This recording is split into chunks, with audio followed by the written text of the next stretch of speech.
They didn't send an envoy. They didn't broadcast a list of demands or offer a chance for surrender.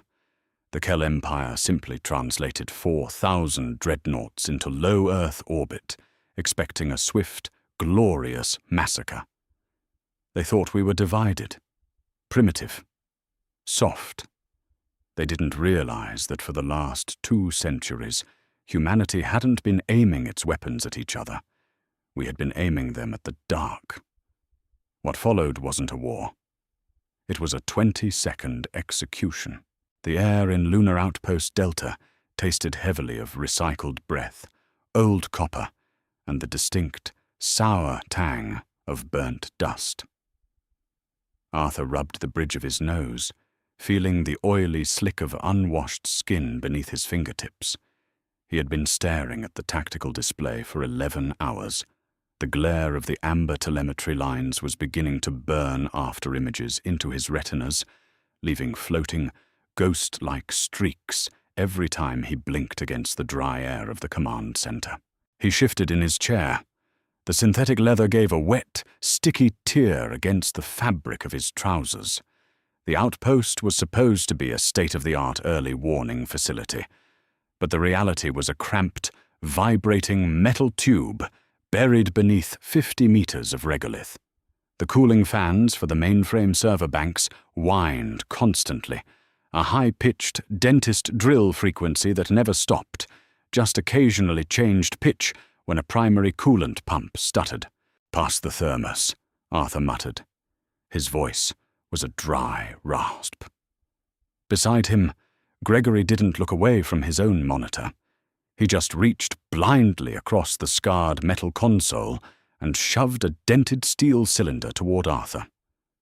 Gregory smelled like stale onions and fear, though the fear was just a permanent fixture of working the deep void watch, the constant paranoia that the silence of space was hiding something.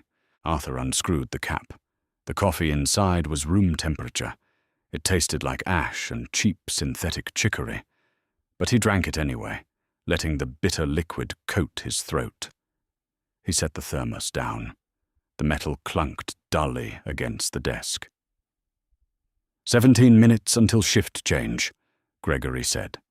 His leg was bouncing.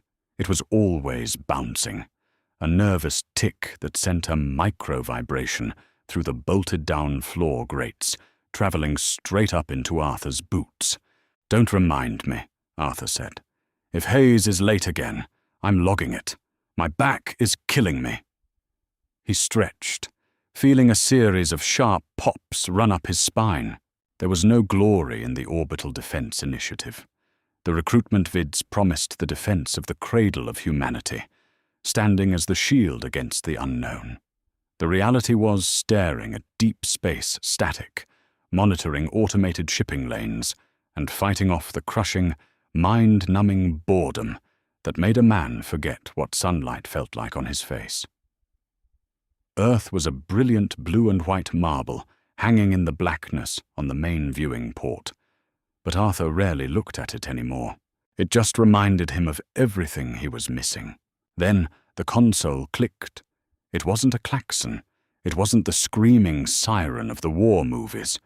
It was a flat, mechanical clack from the secondary relay board, followed by a sudden drop in the ambient hum of the servers.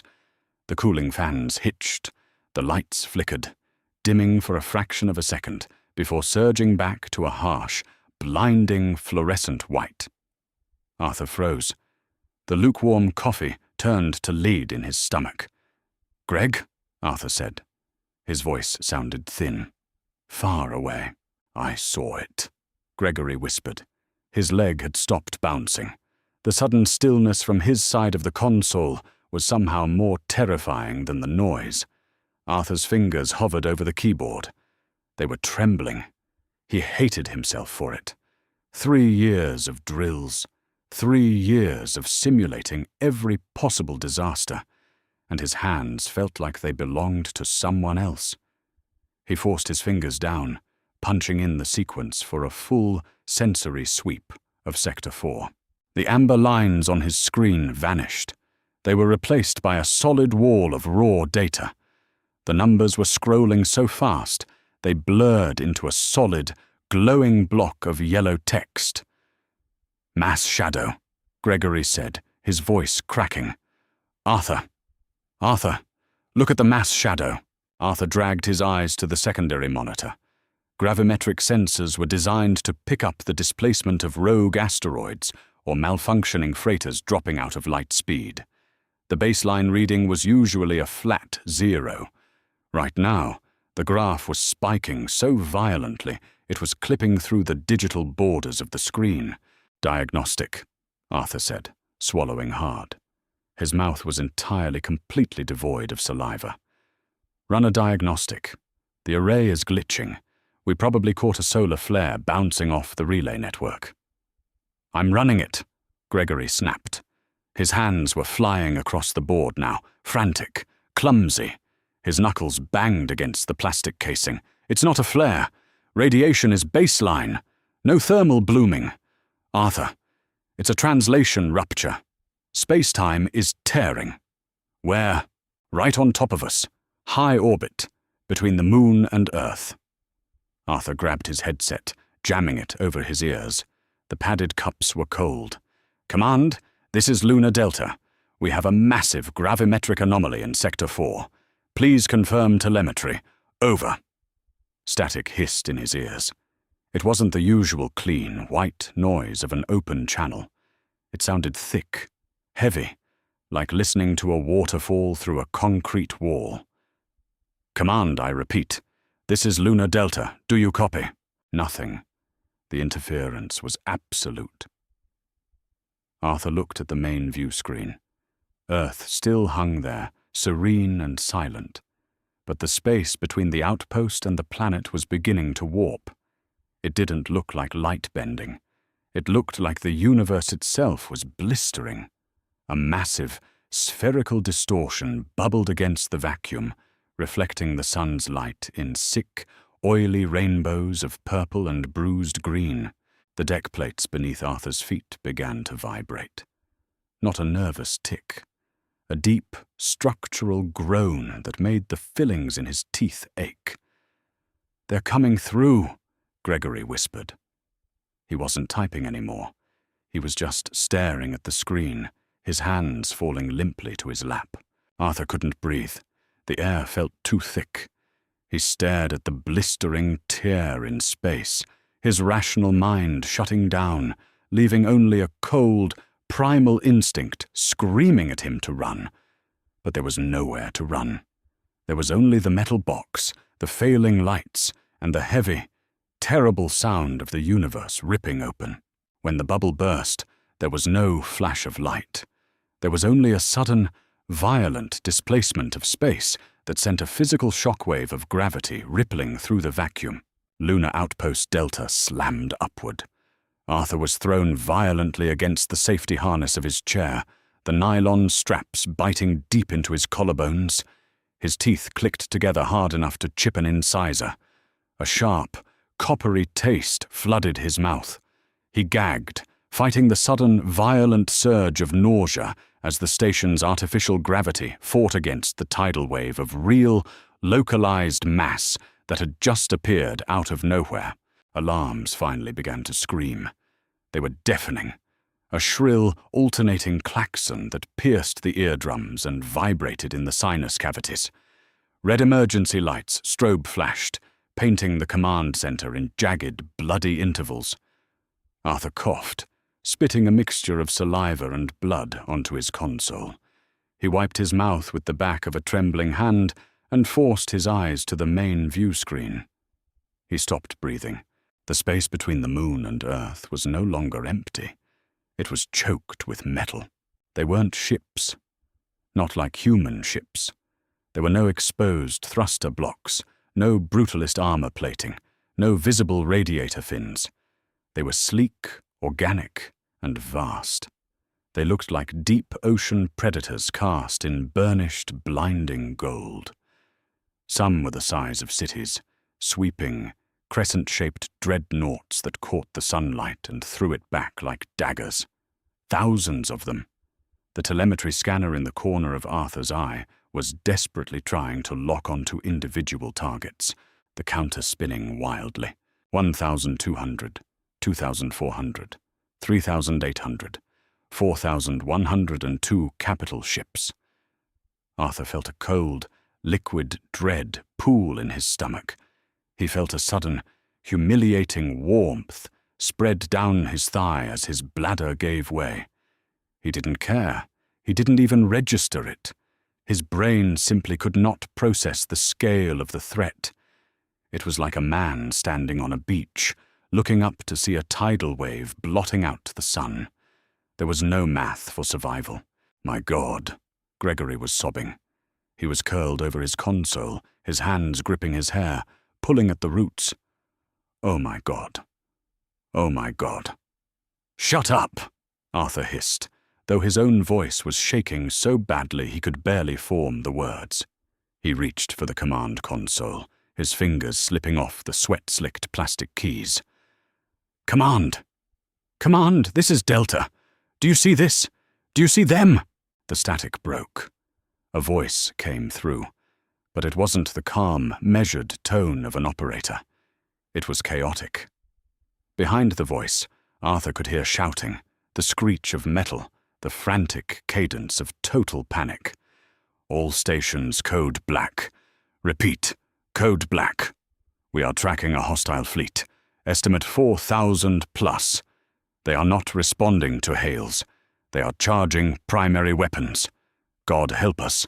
They are charging... The channel cut out, replaced by a high-pitched squeal that made Arthur rip the headset off and throw it onto the deck. On the screen, the Golden Armada began to move. They didn't break formation. They moved with a terrifying, synchronized grace, aligning their massive crescent prows toward Earth. Arthur watched, paralyzed. The sheer arrogance of it. They hadn't dropped into the outer system. They hadn't sent scouts. They had translated directly into the heart of human territory, arrayed in a firing line that could crack the planet's crust. He saw a ripple of light cascade down the spine of the central dreadnought, a ship so impossibly large it cast a visible shadow over the northern hemisphere. The light was a sickly, violent violet. It gathered at the tip of the ship's crescent, condensing into a sphere of crackling energy that distorted the space around it. Arthur couldn't look away. His chest felt tight. He realized he was waiting to die. He was waiting for the flash that would vaporize the planet below and the shockwave that would shatter the moon. The alien dreadnought fired. A beam of violet light, thicker than a city block, lanced downward. It hit the atmosphere over Central Europe. The clouds parted instantly vaporized in a perfect circle. A blinding, terrible flash illuminated the continent. Then the main view screen went black. The sudden darkness in the command center was absolute, save for the strobing red emergency lights. The silence from the outside feeds was deafening. Arthur stared at the dead screen, his heart hammering against his ribs like a trapped bird. "They hit us!" Gregory wailed in the darkness, his voice cracking into a shrill shriek. "They actually hit us!" Arthur smelled burning insulation. A thick, acrid smoke was beginning to vent from the primary terminal. The power surge from the alien weapon had tripped the external sensor relays. He didn't feel heroic. He didn't feel the urge to fight. He just felt an overwhelming, crushing despair. He looked down at his trembling hands, illuminated by the flashing red light. They were just meat. Weak, soft meat sitting in a tin can, waiting for the gods to swat them out of the sky. Then the main screen flickered back to life, routing through the deep core backups. Earth was still there. Europe was still there. Arthur blinked, leaning closer to the glass. Where the beam had struck, there was no crater. There was no firestorm. There was a hexagonal lattice of shimmering, translucent energy hovering 30 miles above the surface. The violet beam had shattered against it, bleeding off into the upper atmosphere like water hitting a hot iron. Arthur stared. He had worked for the Orbital Defense Initiative for 5 years. He had high-level clearance. He knew about the kinetic batteries, the railgun satellites, the minefields. He had never seen a planetary shield. He didn't even know humanity had the theoretical physics to build one. Before he could process the impossible sight, the console in front of him locked down. The physical keys retracted into the desk. The amber monitors flared brilliant, blinding white. A single line of text appeared on Arthur's screen, written in stark, brutal block letters. Protocol Omega active. The Gordian grid is online. The vibration in the deck plates changed. It was no longer the deep, groaning stress of artificial gravity fighting a mass shadow. It was a rhythmic, pulsing thrum. It felt like a heartbeat. A massive, mechanical heartbeat, vibrating up through the soles of Arthur's boots, rattling his teeth in his skull. "Arthur," Gregory whispered. He wasn't crying anymore. He was staring at his monitor, his eyes wide, bloodshot and unblinking. "What is the Gordian grid?" "I don't know," Arthur said. His voice was entirely hollow. I don't know." He looked back at the main view screen. The Golden Armada had paused. The violet energy bleeding off the planetary shield seemed to have confused them. They were holding position, vast and imposing, shimmering against the blackness of space. They looked invincible. Then humanity answered. There was no grand deployment, no heroic scramble of fighters, no dramatic missile trails arcing from the surface. The retaliation was completely automated, brutally efficient, and terrifyingly silent. Arthur's telemetry screen updated. It didn't show incoming enemy fire. It showed heat signatures blooming in the blackness behind the alien fleet. Deep space, cold and empty a second ago, suddenly flared with hundreds of thousands of thermal spikes.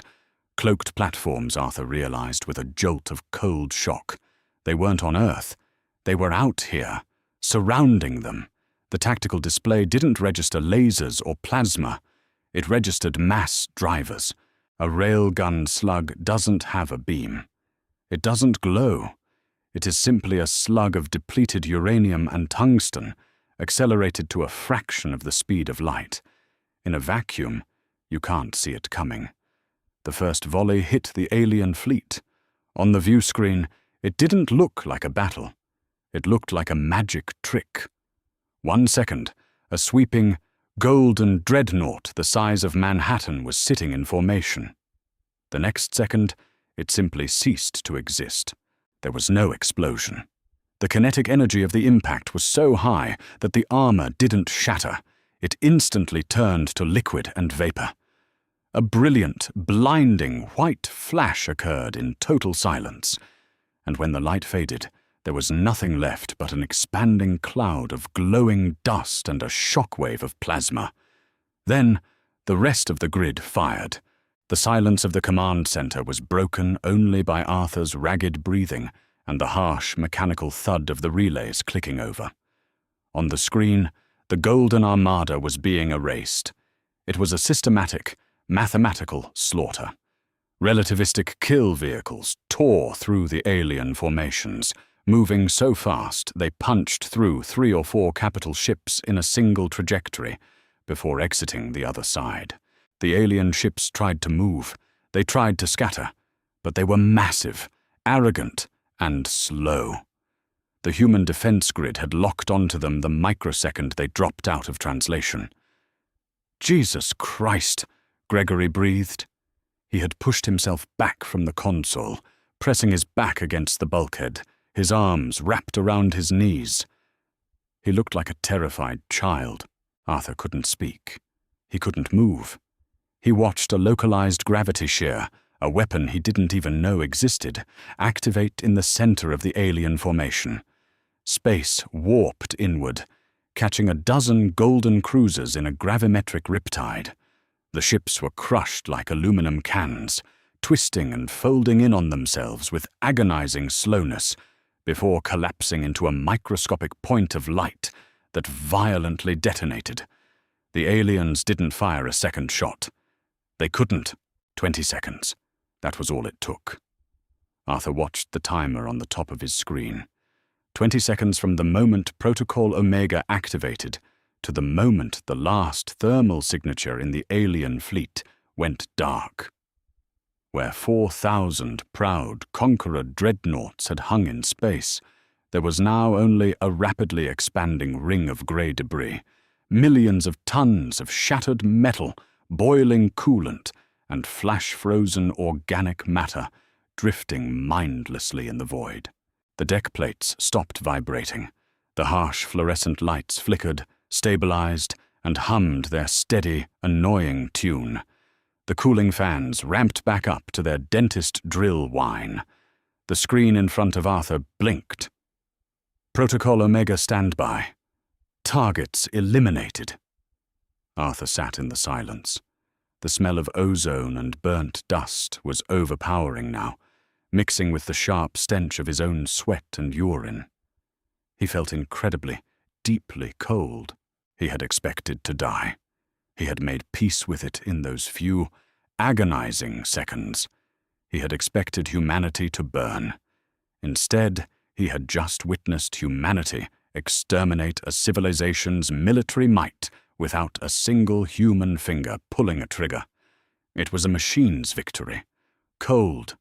Absolute. Ruthless. Arthur looked at the expanding cloud of debris blocking out the stars. There was no triumph in his chest, no swelling pride for Earth. There was only a hollow, sickening horror. He leaned over the edge of his plastic chair, aimed for the small metal wastebasket, and violently threw up. The smell of bile was sharp and acidic, cutting right through the stale, recycled air of the command module. Arthur stayed hunched over the metal wastebasket, his breath coming in thin, ragged wheezes. A thin string of saliva hung from his bottom lip. He wiped it away with the back of his hand, leaving a smear of dampness across his knuckles. His throat burned. He didn't try to sit up right away. The deck plates beneath his boots felt too solid now, entirely stripped of the terrifying, humming vibration that had accompanied the slaughter. The silence in the room was heavier than the noise had been. The high-pitched whine of the cooling fans felt like nails driving into his temples. Beside him, Gregory hadn't moved. The younger man was still pressed hard against the bulkhead, his knees drawn up tightly to his chest, arms wrapped around his shins. He was staring straight ahead at a blank section of the grey wall, his eyes completely unfocused. He wasn't crying anymore. He was simply absent, his mind having retreated to some quiet, dark corner to escape the reality of the last 3 minutes. Arthur grabbed the edge of the console and hauled himself upright. His legs felt like water. The synthetic leather of his chair squeaked as he sank back into it, the sound startlingly loud in the deadened room. He looked at the main view screen. The stars were gone. Before, the space between the moon and Earth had been a vast, empty expanse of black velvet, punctuated by the cold, distant pinpricks of distant suns. Now it was a graveyard. Millions of tons of shattered, twisting metal drifted in the vacuum. The golden armor of the alien armada, which had caught the sun's light so brilliantly moments ago, was now scorched and ruined, reduced to ragged chunks of slag and drifting dust. The debris field was so thick it was casting a shadow on the Earth's upper atmosphere. A dull grey smudge smearing across the brilliant blue of the Pacific Ocean. The console clicked. The static on the comms channel hissed, sputtered, and abruptly vanished, replaced by a clean, crisp hum. "Lunar Outpost Delta, this is command. Respond." The voice was perfectly modulated, calm, utterly devoid of panic, adrenaline, or relief. It was the voice of a man asking for a weather report. Arthur stared at the blinking green light on his communication panel. His hand hovered over the transmit button. His fingers were still trembling, covered in cold, clammy sweat. He swallowed hard, trying to clear the burning taste from his throat. He pressed the button.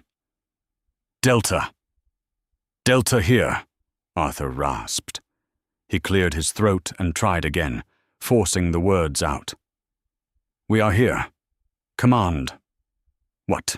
"Status report, Delta," the voice interrupted. It was Controller Bishop. Arthur recognized the flat, Midwestern drawl. Bishop worked the deep bunker logistics desk in Colorado. "We are reading a localized power surge on your secondary sensor array. Do you have structural damage?" Arthur blinked. He looked through the thick, reinforced glass of the view screen at the churning cloud of pulverized alien dreadnoughts. "Structural damage," Arthur whispered. The sheer absurdity of the question hit him like a physical blow. "Command, 4,000 ships just translated into orbit. They fired on the planet. And then the grid." "Protocol Omega executed within acceptable parameters," Bishop replied smoothly. There was no inflection, no awe. "The threat has been neutralized. I need a status report on your hull integrity, Delta. The debris field is expanding rapidly. We need to know if you require automated deflector reinforcement." Arthur's stomach gave a slow, sickening roll. They knew. Command hadn't been caught off guard. The panicked voice he had heard on the emergency channel earlier, the screaming, the chaos, it had been a localized reaction from the lower-tier traffic control sectors. But the brass in the deep bunkers? They had watched it happen. They had sat back and let the alien fleet array itself, let them charge their main weapons, let them fire. They had used the Earth as bait. "We're intact," Arthur said. His voice sounded hollow, stripped of everything but a numb, creeping horror. "Sensors tripped on the electromagnetic backwash, but the hull is holding. No breaches. Acknowledged, Delta," Bishop said. "Lock down your external telemetry feeds. You are now designated as Observation Post Alpha 7. Do not broadcast on unencrypted channels. Do not attempt to establish contact with any surviving wreckage. A cleanup detail is mobilizing from the lunar surface. Command out." The channel went dead. Arthur sat perfectly still. He looked down at his terminal. The amber lights of the diagnostic readouts were reflecting in the small puddle of lukewarm coffee he had spilled earlier. There was no cheering. There was no desperate, tearful celebration of humanity's survival.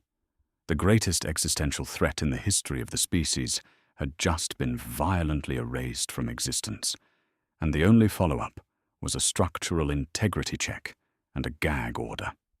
"Greg," Arthur said quietly. Gregory didn't blink. He just kept staring at the grey bulkhead, his breathing shallow and rapid. "Greg, get up," Arthur said, his tone sharpening. He needed someone else to speak. He needed someone else to confirm that he hadn't lost his mind. "We have to run the tracking algorithms on the debris. Command is sending cleanup." Gregory slowly turned his head. His face was entirely pale, his skin possessing the waxy, translucent quality of a corpse. "They didn't tell us," Gregory whispered. His voice was cracked, barely audible over the server fans. "They built a god in the dark, and they didn't tell us." Arthur looked back at the screen. The golden wreckage drifted, tumbling silently over the blue marble of Earth. No, Arthur thought, his hands gripping the armrests of his chair until his knuckles turned white. They didn't build a god. They built a meat grinder. 3 hours passed.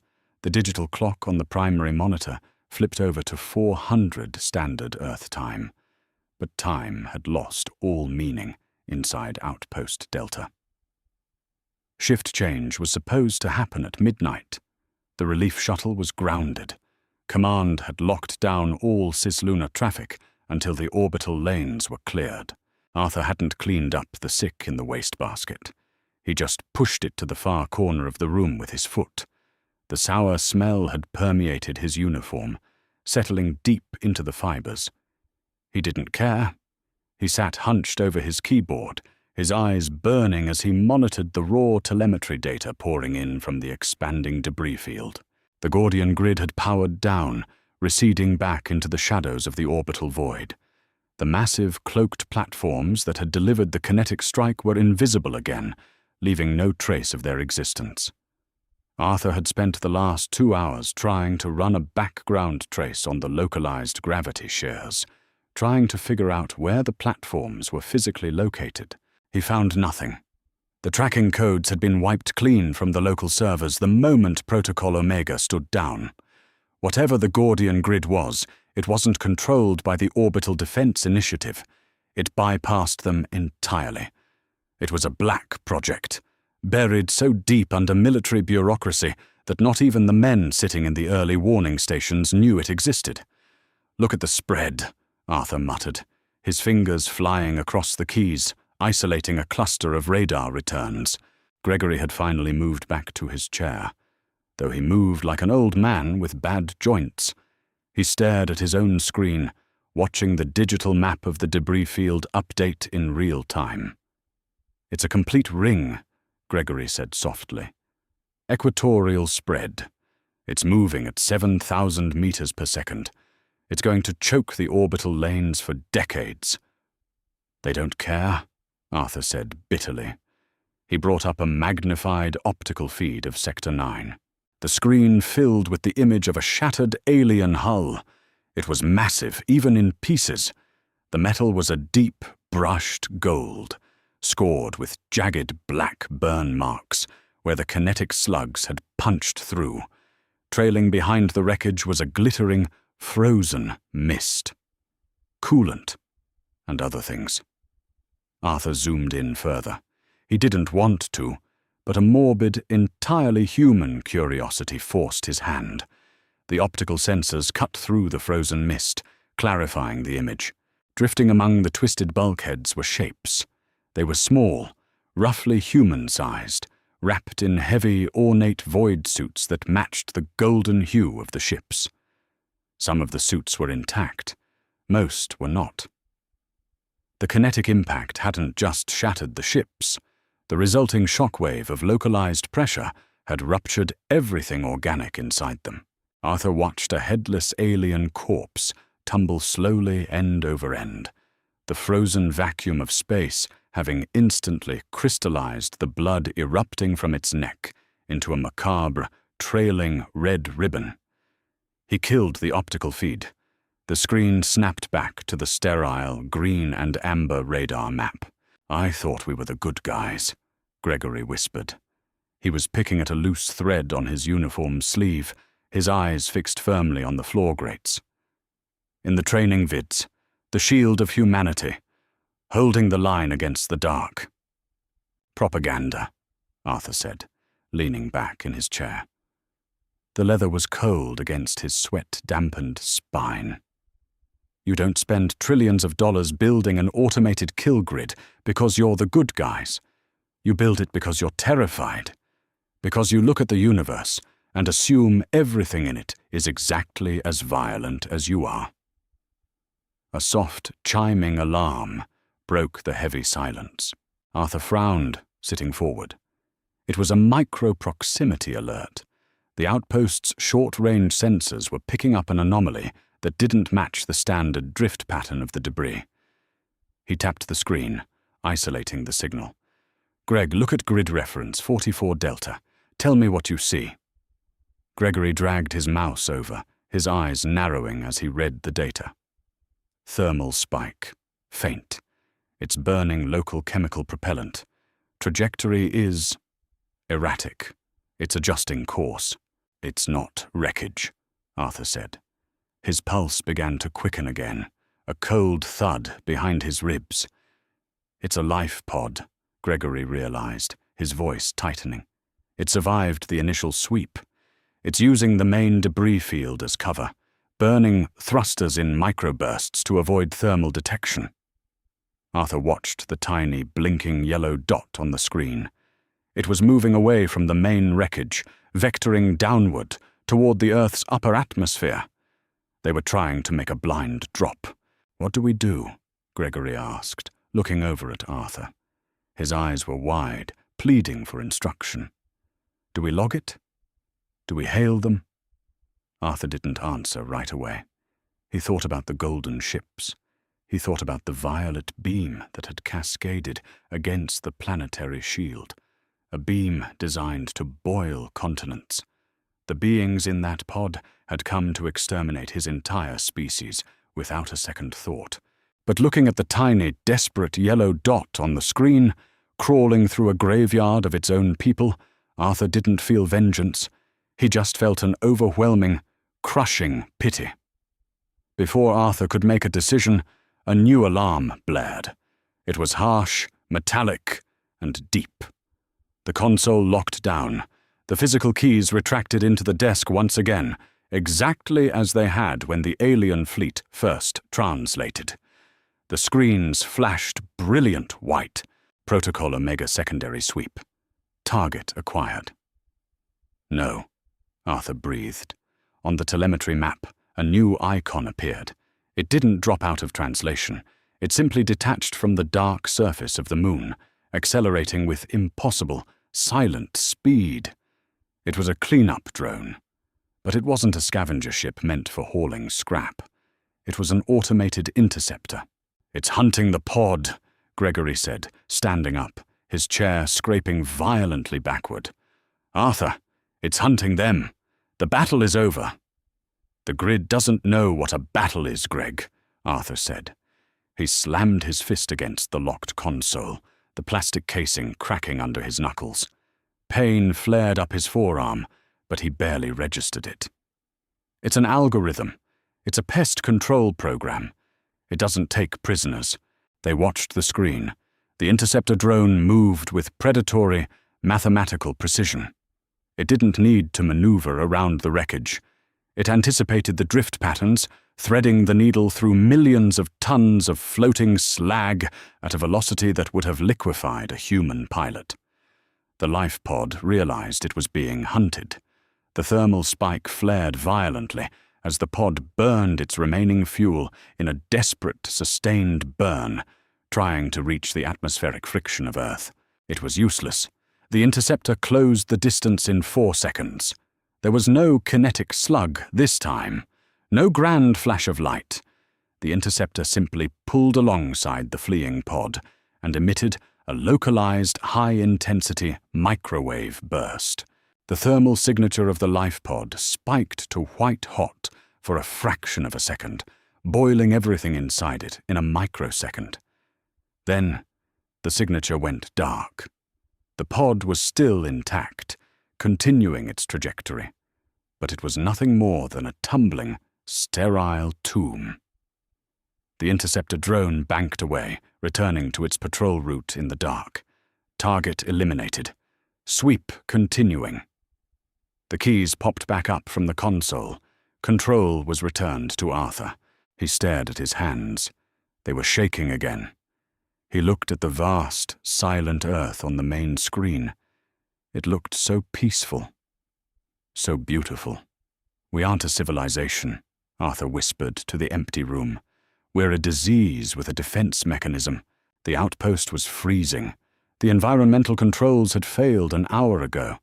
Another casualty of the electromagnetic backwash from the alien fleet's arrival. Arthur had wrapped a mylar emergency blanket around his shoulders. It crinkled loudly with every breath he took, a sharp, metallic sound that grated against his exhausted nerves. It was 7 o'clock. The debris field had thinned out slightly in Sector 4, the orbital mechanics dragging the heavier wreckage into a decaying orbit where it would eventually burn up in the atmosphere. Gregory was asleep, or at least he was pretending to be. He had his arms folded on the console, his head resting on them, facing away from the screens. His breathing was shallow and uneven. Arthur couldn't sleep. The adrenaline had long since metabolized, leaving behind a toxic, heavy fatigue that made his bones ache. But his mind refused to shut off. He kept watching the automated drones. There were hundreds of them now, swarming the debris field like maggots on a corpse. They were methodically hunting down every escape pod, every localized power source, every faint thermal signature that suggested survival. It was a systematic, sterile extermination. There was no malice in it, just cold, programmed efficiency. A static hiss crackled over Arthur's headset, which he had left sitting on the desk. He frowned. Command had ordered strict radio silence. No one should be broadcasting. He leaned forward, picking up one of the padded ear cups and holding it to his ear. At first, it was just the heavy, rhythmic wash of cosmic background radiation. But beneath the white noise, there was a pattern, a repeating, frantic series of clicks and low, guttural tones. It wasn't human. Arthur's hand flew to the console. He isolated the frequency, routing the audio through the station's automated translation matrix. The computer whirred, processing the strange, clicking cadence. Warning: syntax unknown. Attempting phonetic extrapolation. The text scrolled across Arthur's screen. The audio feed piped through the main speakers in the room, breaking the heavy silence. It sounded like grinding stones, underscored by a high, whistling wheeze. It was the sound of something struggling to breathe a mixture of gases that were running out. "What is that?" Gregory mumbled, lifting his head from his arms. His face was creased with sleep lines, his eyes bloodshot. "An open broadcast," Arthur said, his fingers working the dials, trying to clean up the audio feed. "Shortwave. Analog. It's bouncing off the wreckage." The translation matrix blinked. It couldn't provide a direct translation, but it began spitting out closest match approximations based on tone and universal distress cadences. "Hull compromised. Atmosphere venting. Cold. Please. Anyone. We surrender. Cold." Arthur felt a tight, agonizing knot pull taut in his chest. He looked at the telemetry screen. The signal was originating from a massive chunk of debris drifting precariously close to Lunar Outpost Delta. It was less than 20 kilometers away, caught in the moon's gravity well. Arthur brought up the optical feed. It was the severed command bridge of an alien cruiser. The golden metal was peeled back like the skin of a rotten fruit, exposing the dark, biomechanical guts of the ship. Wires and conduits spilled into the vacuum like severed intestines. But deep inside the wreckage, behind a cracked, translucent bulkhead, a faint, pulsing blue light was flickering. "We surrender. Hatch sealed. Oxygen failing. Please!" The voice over the speaker hitched, devolving into a wet, agonizing cough. Arthur stared at the blue light. They were right there. 20 kilometers. A 20-minute burn in the outpost's emergency EVA skiff. He could suit up. He could cycle the airlock. He could reach them. "Turn it off, Arthur," Gregory said. His voice was trembling. He was staring at the speaker on the ceiling as if it were a bomb. "Turn it off right now. They're surrendering," Arthur said. He sounded breathless. "Greg, they're begging. The military is gone. This is just someone dying in a box." "They tried to glass the planet," Gregory shouted, his voice cracking violently. He pointed a shaking finger at the main view screen, at the Earth below. "They pointed a gun at 8 billion people. Turn the audio off." "They lost," Arthur yelled back, slamming his hand on the desk. The mylar blanket slipped from his shoulders. "They lost, Greg. It's over. We don't have to listen to them choke to death in the dark." "Cold. Clutchkin dead. Please." Light failing, the translation matrix struggled, throwing out scattered words. The alien's voice was growing weaker, the whistling wheeze becoming more pronounced. It didn't sound like a monster. It sounded exactly like a human being drowning in deep water. Terrified, alone, Arthur reached for the override switch on the comms panel. He didn't know what he was going to do. He didn't know if he could patch his own voice through to tell the alien that someone was listening, that they weren't entirely alone in the void. Before his fingers could touch the switch, the console went dead. The familiar, sickening thud of the relay locks engaging echoed through the room. The keys retracted.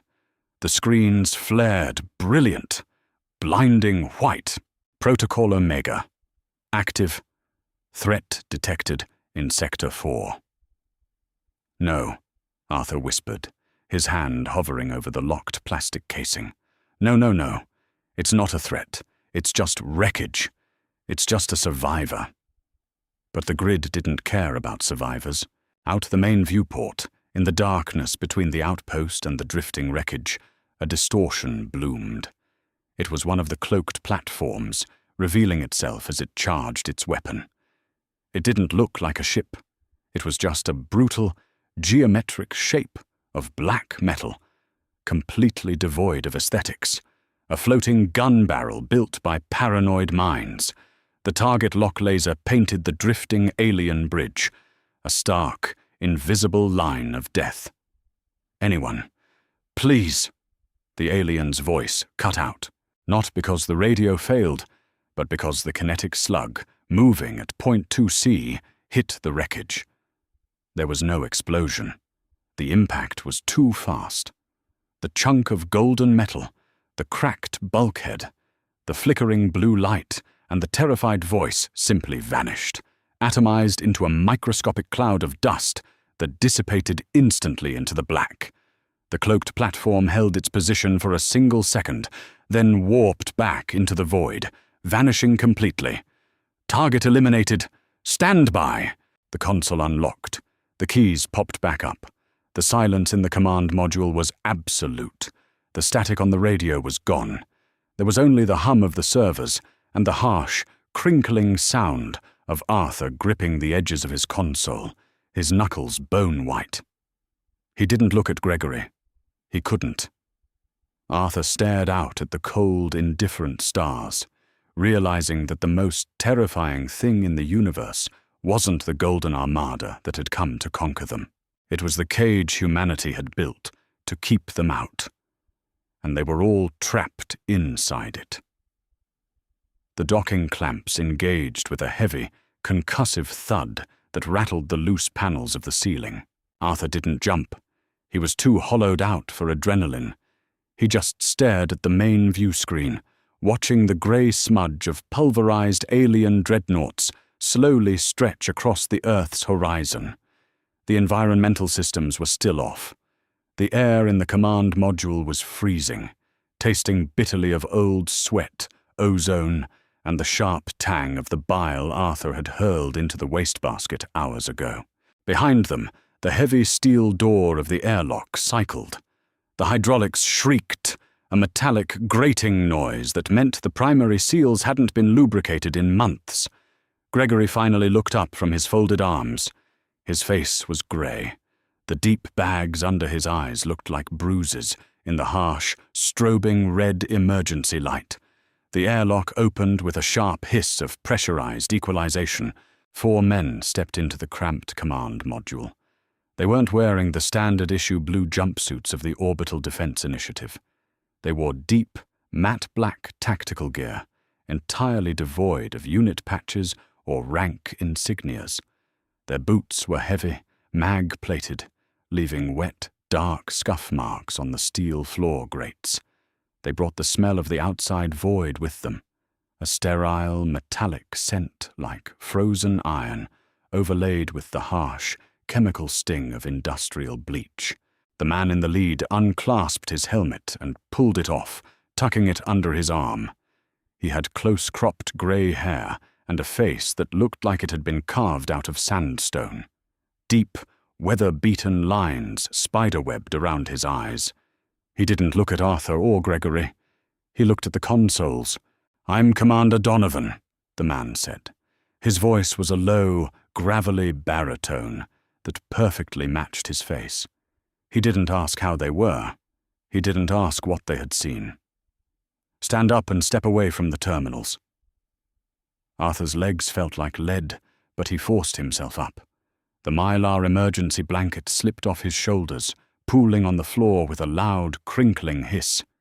He stepped back, his boots sticking slightly to the deck. Gregory didn't move. He just stared at Donovan, his eyes wide and vacant. "I said, 'Step away from the terminal, son,'" Donovan repeated. His tone didn't rise. It didn't hold a threat. It was simply the voice of a man accustomed to absolute compliance. Two of the men in black stepped forward. They didn't carry rifles, but Arthur saw the heavy, squared-off shapes of sidearms holstered tight against their ribs. One of them grabbed Gregory by the shoulder of his jumpsuit and hauled him upward with effortless, brutal efficiency. Gregory stumbled, his knees buckling, but the operative held him upright, dragging him away from the chair. "Hey!" Arthur rasped, his throat burning. "Take it easy. We've been on shift for 16 hours.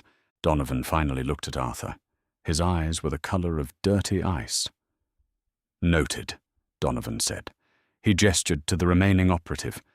"Pull the physical drives. Wipe the local buffers. I want this room sterile in 10 minutes. The operative moved to the main server rack beneath the auxiliary monitors. He didn't use a keyboard. He pulled a heavy titanium pry bar from his belt, wedged it into the seam of the server casing, and wrenched it downward. The metal shrieked and snapped. "What are you doing?" Arthur asked.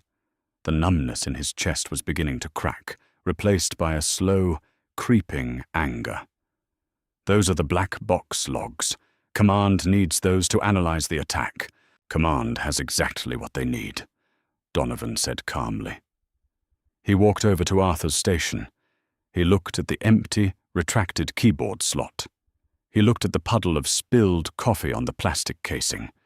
He reached into one of his tactical pouches, pulled out a white rag, and began wiping the coffee up. The mundane, domestic nature of the action was infinitely more terrifying than if he had drawn his gun. "You're deleting it," Arthur said.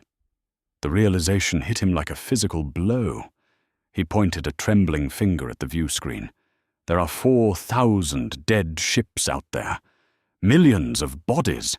You can't just delete it."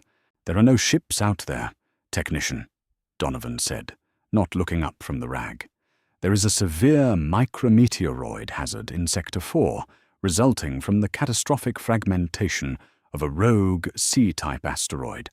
Cislunar traffic is grounded for 3 weeks, while automated drones clear the navigational hazards." "I saw them fire," Gregory whispered. It was the first thing he had said since the men entered. His voice was cracked, raw. "I saw them shoot at Europe, the shield, the violet light. I saw the people in the pods, burning." Donovan stopped wiping the console. He tossed the coffee-stained rag onto the floor. He stepped closer to Gregory. The physical size difference was stark. Donovan towered over the younger man, casting a shadow across Gregory's pale face. "You experienced a localized hallucination brought on by carbon dioxide pooling in the ventilation system during the station's power failure," Donovan said softly. "It is a documented phenomenon. You will both be heavily compensated for the psychological trauma of your near-death experience, and you will be honorably discharged with full pensions." Donovan leaned in, his voice dropping to a whisper that cut through the whine of the server fans. "Because if you didn't hallucinate," Donovan said, "then you saw classified military hardware, and the penalty for disseminating classified military hardware is treason, and the penalty for treason is not a pension. Do you understand the physics of your situation, son?" Gregory's breath hitched.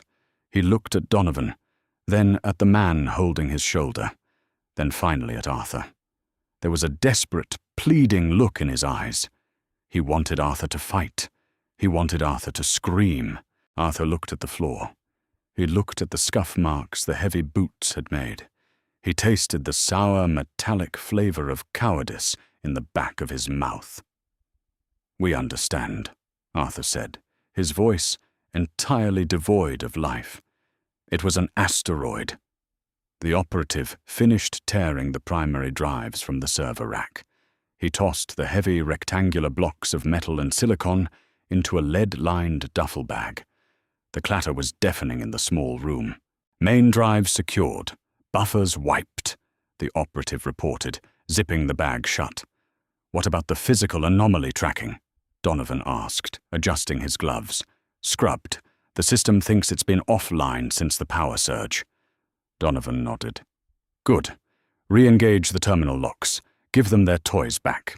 The operative tapped a sequence into a handheld device. On the consoles, the physical keyboards sprang back up from their recesses with a sharp clack. The amber screens flickered, transitioning from the stark white of Protocol Omega back to the mundane, green-lined radar feeds of a standard orbital sweep. Everything looked exactly as it had 12 hours ago. The only difference was the massive cluster of yellow static crowding the upper atmosphere on the map. The micrometeoroid belt. Donovan turned toward the airlock. "A transport shuttle will dock in 20 minutes to take you to Lunar Prime for debriefing and medical evaluation. Do not touch the comms. Do not log into the mainframe." He didn't wait for an acknowledgement. He just walked out. The three operatives followed him, the heavy door sliding shut behind them, the locks engaged. The hiss of the equalization cycle faded away. The silence rushed back in, heavy and suffocating. Arthur stood where he was for a long time. The freezing air seemed to bite deeper into his skin now. He slowly bent down, picked up his mylar blanket, and draped it back over his shoulders. Gregory was breathing hard, the shallow, rapid breaths of a man hyperventilating. He stumbled away from the center of the room, his hands grasping at the edge of his console to steady himself. "They're going to bury it," Gregory said, his voice climbing in pitch. "Arthur, they're just going to bury it. A civilization just tried to wipe us out, and we slaughtered them in 20 seconds. And nobody on Earth is ever going to know." "They don't need to know," Arthur said numbly. He walked over to his chair and sat down. The synthetic leather felt foreign now. What would they do with that information? Greg? Celebrate? Riot? Panic? "They have a right to know we aren't alone," Gregory snapped, slamming his hand against the desk. "They have a right to know that our own government built a planetary meat grinder. It killed the escape pods, Arthur. It hunted them down." "And it saved 8 billion people," Arthur replied. He didn't want to argue. He was too tired. He just wanted to close his eyes and forget the sound of the alien choking on the radio. "No," Gregory said. He backed away from the desk. His nervous tic was back. His leg was vibrating violently. "No, I'm not doing this. I'm not taking the pension. I'm not sitting in a room and lying to a shrink." Gregory lunged toward his terminal. Arthur frowned, sitting up. "Greg, what are you doing?" "They wiped the drives." "They wiped the primary logs," Gregory said, his fingers flying across his keyboard with a frantic, desperate speed. "They didn't wipe the automated diagnostic cache in the cooling subroutines. The thermal sensors log everything on a 3-hour delay to prevent heatsink burnout. It's raw data, but the heat blooms from the kinetic strikes will be there. The wreckage drift patterns will be there." Arthur felt a sudden, terrifying spike of adrenaline cut through his exhaustion. He stood up, the blanket falling to the floor again. "Gregory, stop," Arthur said, his voice hard. "Step away from the console." "I have a solid-state drive in my locker," Gregory muttered, entirely ignoring him. He was sweating now, thick drops rolling down his pale forehead. "If I compress the thermal data, I can pull the last hour. I can prove the grid exists. I can prove the ships were there." "Greg, listen to me." Arthur stepped closer, grabbing Gregory's shoulder. The fabric of the jumpsuit was damp. "Donovan just told you what happens. You aren't a hero. You're a technician in a tin can. You leak that data, and you won't make it off Lunar Prime. They will disappear you." "I don't care!" Gregory screamed, violently shoving Arthur's hand away. "I can't live with this. I can't close my eyes without seeing that ship get deleted. We are monsters, Arthur. We are the monsters in the dark." Gregory reached into his pocket and pulled out a small, thumb-sized data drive. He jammed it into the auxiliary port on the console. A sharp, mechanical chime echoed in the room. Arthur froze. It wasn't a standard download chime. It was the same harsh, deep metallic alarm that had preceded the activation of the planetary shield. The lights in the command center didn't turn white this time. They turned a deep, blood red. The doors to the airlock clanked shut, a secondary heavy steel deadbolt sliding into place with a sound like a guillotine dropping. On Gregory's screen, the green text of the download bar vanished. It was replaced by a single, pulsing red block of text. Protocol Omega Internal Countermeasure. Active. Unauthorized data extraction detected. "No," Gregory whispered, his fingers frantically mashing the cancel key. The keyboard was locked. The physical keys wouldn't depress. "No, stop. Cancel." A slow, rhythmic hissing started. Arthur looked up. The ventilation grates above them, which had been silent since the power failure, were spinning up, but they weren't blowing cold air. They were blowing a thick, yellowish gas that smelled faintly of rotten apples and copper. Halon. And something else. Something heavy that immediately made Arthur's lungs burn and his eyes water. "They tapped the life support," Arthur said, stumbling backward, coughing as the heavy gas hit the back of his throat. "Greg." They left the room, but the grid is still watching. "I can't stop it," Gregory screamed, clawing at the drive. But the port had magnetically locked. He pulled so hard the plastic casing of the drive cracked, cutting his palm, but the metal connector remained stubbornly embedded in the machine. The room was filling fast. The gas was heavy, sinking to the floor and rising like water in a sinking ship. Arthur fell to his knees, clutching his throat. His vision was blurring. His chest felt like it was wrapped in iron bands. He looked at Gregory. The younger man was still pulling at the drive, tears streaming down his face, coughing violently. Arthur didn't think. It wasn't bravery. It was just the primal, animal instinct to survive. He crawled across the floor grates, his boots slipping, until he reached the base of the console. He reached into his belt and pulled out his heavy multi-tool. He swung it blindly, smashing the heavy steel grip into the plastic casing around the auxiliary port. The plastic shattered. Sparks showered over his hands, burning the skin, but he ignored it. He grabbed the exposed circuit board behind the port and ripped it out with all his strength. The wires tore, the screen sparked and went violently black. The red alarm light ceased. The deadbolt on the airlock slammed back with a heavy thud. The ventilation fans abruptly reversed, roaring to life as they sucked the yellow gas out of the room, replacing it with the freezing, sterile oxygen of the emergency reserves. Arthur collapsed onto his back on the metal grates, staring at the ceiling. He was gasping, pulling the clean air into his burning lungs.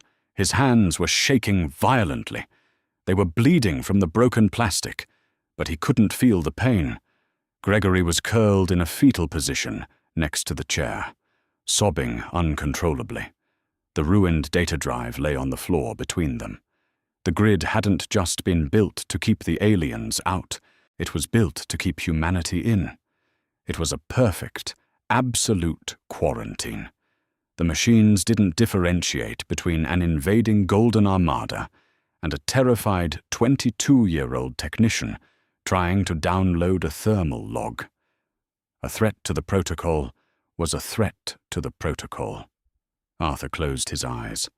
The coughing subsided, leaving only the heavy, terrifying silence of the room.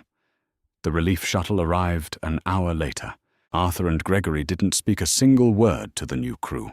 The incoming watchmen were fresh-faced, carrying thermoses of hot coffee, complaining about the sudden suspension of cislunar traffic. They joked about the meteor shower that had ruined their weekend plans in low-orbit gravity bars. Arthur didn't correct them. He didn't look at them. He just gathered his things. He picked up his jacket, his empty thermos, and his duffel bag. He walked to the airlock, his boots echoing dully on the deck plates. Before he stepped through the heavy steel door, Arthur turned and looked back at the command module. The amber screens were glowing warmly. The radar map showed a massive, chaotic cluster of yellow dots, the broken remains of an empire that had thought it was invincible. He looked at the main view screen. Earth hung in the blackness, utterly serene. Brilliant blue oceans, stark white clouds, sprawling brown continents. It looked like a paradise, a fragile, precious jewel suspended in the endless, hostile dark. Arthur knew better now. It wasn't a jewel. It was a baited trap. A predator pretending to be asleep, waiting for something foolish enough to step into its jaws. The universe was full of horrors. Arthur had seen the golden ships. He had seen the power they wielded. But as he looked at his own planet, he realized the most terrifying thing in the cosmos wasn't an alien armada dropping out of warp to conquer a world. The most terrifying thing in the cosmos was sitting in a bunker in Colorado, drinking bad coffee and calmly deleting the history of a slaughtered species just to keep the paperwork clean. Arthur stepped into the airlock. The heavy door slid shut behind him, sealing him in the cold, sterile light of the transport tunnel. He didn't feel like a survivor. He didn't feel like a protector of the cradle of humanity. He just felt like a prison guard clocking out for the night, pretending he didn't hear the screams from the cells. He walked down the metal corridor, his head down, taking his place in the grand, quiet lie. The defense of Earth was absolute, and they were never, ever letting anyone in. Want to read more dark, gritty sci-fi, where humanity doesn't just survive, but completely dominates the stars? If you felt the chill of Earth's ultimate defense grid, smash that like button and share this story with your friends. Don't forget to subscribe and ring the bell so you never miss our weekly HFY drops. What would you do in Arthur's shoes? Expose the grid or keep your mouth shut to stay alive? Drop your thoughts in the comments below. Stay tuned, because next week's story goes even deeper into the void.